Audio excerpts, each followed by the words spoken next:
कि आपका जैसे अनाउंस हुआ नाम तो आपको इतनी खुशी हुई कि आपको संसार की सारी खुशियां मिल गई, उसका क्या राज है? जी बिल्कुल, मैं एक्चुअल में 2 साल से ट्राई कर रही हूँ। बीकानेर में कैमल फेस्टिवल होता अच्छा। है, मिस मरवन में ट्राई कर रही हूँ। फर्स्ट जो ट्राई किया था उसमें मैं सेकंड आई थी, और सेकंड टाइम जब मैंने ट्राई किया तो मैं सेकंड रनर अप आई। फिर उसी टाइम के बाद जैसे 14 जनवरी के बाद मेरे दिमाग में आया कि मुझे यहाँ ट्राई करना चाहिए। उसका आइडिया मुझे इसी टाइम पे आया था और उसके बाद मैंने यहाँ ट्राई किया और फर्स्ट टाइम में अपनी जीत हुई है। डेजर्ट फेस्टिवल में जो डेजर्ट फेस्टिवल के अंदर जो सबसे फेमस और सबसे बढ़िया मिस वुमेन का प्रतियोगिता होती है, उसमें मेरे पीछे देख पा रहा हूँ काफी बच्चे आई है और इसमें प्रतियोगिता में भाग ले रहे हैं। तो इनसे जानेंगे हम कि ये कितना समय इस प्रतियोगिता में के लिए क्या क्या तैयारी करती है और कितने दिनों से ये तैयारी कर रहे हैं। तो इनसे सबसे जानते हैं। शांति। कहाँ से आए हो? जालोर। जालोर से। Yes. तो आपको कितना समय हो गया है इस मिस वुमेन की तैयारी करते हुए? लगभग 1 महीना। 1 महीना हो गया। हाँ। तो आपको जैसे ये अपनी राजस्थानी वेशभूषा है उसको पहनने में आपको कितना समय लग जाता है?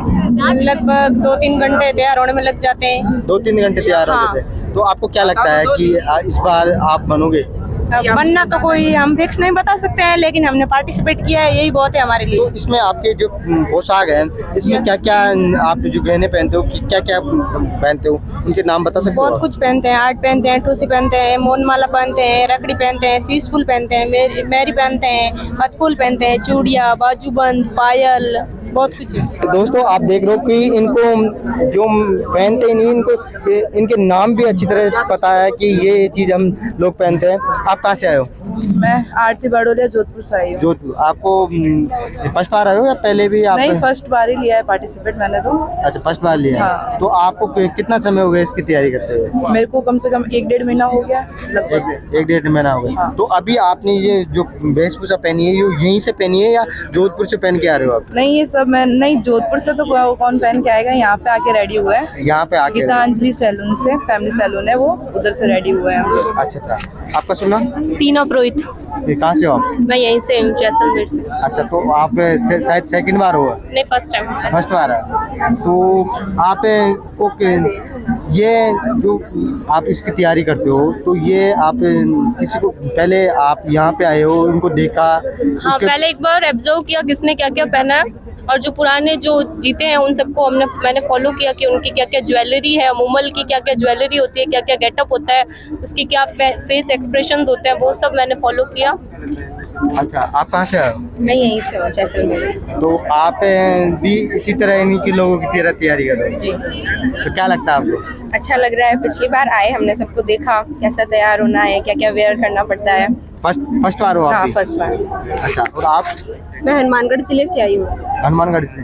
तो आप पहले ही इस प्रोग्राम को आपने देखा है या पहले आप इस प्रोग्राम पे विजिट कर चुके हो आप? मैं फर्स्ट टाइम जैसलमेर आई हूँ। फर्स्ट टाइम जैसलमेर, और इसी के लिए आए हो आप? देख सकते हो राजस्थान के हर क्षेत्र से यहाँ पे बालिका आए हुए हैं और मिस वुमेन की प्रतियोगिता में ये सभी भाग ले रही है। तो वो तो समय बताएगा इनमें से कौन विजेता होता है, लेकिन इनकी जो आप वेशभूषा देख रहे हो ना, बहुत ही शानदार और बहुत ही भव्य है। एक्चुअली जो इसमें पार्टिसिपेट करते हैं उनके लिए बेहद मुश्किल होता है इतनी तरह के जो गहने होते हैं उन्हें जुटा पाना, क्योंकि मैं आपको बताना चाहती हूँ गले में जो सबसे ऊपर इन्होंने पहना है उसे हम राखड़ी बोलते हैं, काले धागे में, काली डोरे में, और माना जाता है कि पहनने से नजर नहीं लगती है।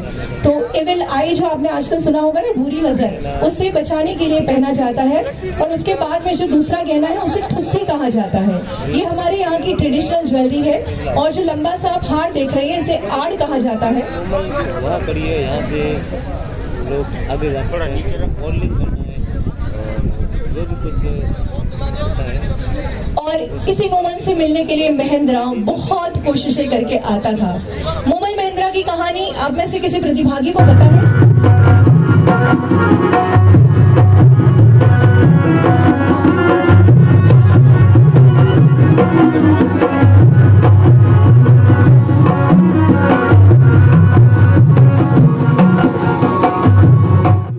तो गरिमा जी आपको कैसा लग रहा है? बहुत अच्छा लग रहा है, बहुत गौरव की बात है मेरे लिए कि अपनी संस्कृति को प्रेजेंट किया। और मैं फर्स्ट आई हूँ, मेरे लिए बहुत बड़ी बात है। तो मैं स्टेज पे देख रहा था कि आपका जैसे अनाउंस हुआ नाम, तो आपको इतनी खुशी हुई कि आपको संसार की सारी खुशियाँ मिल गई, उसका क्या राज है? जी बिल्कुल, मैं एक्चुअल में 2 साल से ट्राई कर रही हूँ। बीकानेर में कैमल फेस्टिवल होता अच्छा। है, मिस मरवन में ट्राई कर रही हूँ। फर्स्ट जो ट्राई किया था उसमें मैं सेकंड आई थी, और सेकंड टाइम जब मैंने ट्राई किया तो मैं सेकंड रनर अप आई। फिर उसी टाइम के बाद जैसे 14 जनवरी के बाद मेरे दिमाग में आया कि मुझे यहाँ ट्राई करना चाहिए। उसका आइडिया मुझे इसी टाइम पे आया था, उसके बाद मैंने यहाँ ट्राई किया और फर्स्ट टाइम में अपनी जीत हुई है। तो आपको बहुत बहुत बधाई हो हमारी थैंक तरफ यू से। सो मच भैया। तो एक और चीज़ पूछना चाहता हूँ, आपको जैसे ये पोशाक पहनने में कितना समय लग जाता है? जैसे हाँ। जैसे कोई साधारण महिला जो इस पोशाक को पहने तो उसको कितना समय लग जाता है? वो डिपेंड करता है कि उनकी प्रैक्टिस कितनी हुई है। अब मैं 2 साल से इसकी प्रैक्टिस कर रही हूँ, काफ़ी इवेंट कर रही हूँ। मैं मिस गंगौर भी रही हूँ बीकानेर में, तो उसमें हैबिट होके कर लेती हूँ टाइमली। एग्जैक्ट टाइम नहीं बता सकती, लेकिन हाँ हो जाता है। तो अपने राजस्थान में जो माता पिता है, हाँ जी। तो वो अपनी बेटियों को ऐसे फेस्टिवल में जाने से रोकते हैं, जी तो आप उनको क्या कहना चाहते हो? एक्चुअल में मैं बताती हूँ, मेरी जर्नी ये थी कि मुझे भी शायद घर से अलाउ नहीं था, और मेरी हिम्मत भी नहीं उनको बोलने की कि मुझे ऐसा कुछ करना है। जब मिस मरवन का हुआ मैं गई, तब कुछ बन गई, तब से पापा ने कहा हाँ करो। उनको भी अच्छा लगा कि हाँ बेटी ने संस्कृति का नाम आगे बढ़ाया है। उसके बाद से पापा ने कभी नहीं रोका, और अभी भी जैसलमेर आने के लिए 1 टाइम में उन्होंने कहा हाँ बेटा जाओ। मैं यही कहूँगी, आप अपनी बेटियों को आगे बढ़ाओ, कोई भी प्लेटफॉर्म उनके लिए लकी हो सकता है। और सबसे बड़ी बात, ये तो अपनी संस्कृति है, इसको तो हमें आगे लेकर ही जाना है, तो प्लीज़ अपनी बेटियों को आगे करो। करना चाहिए। बिल्कुल करना चाहिए।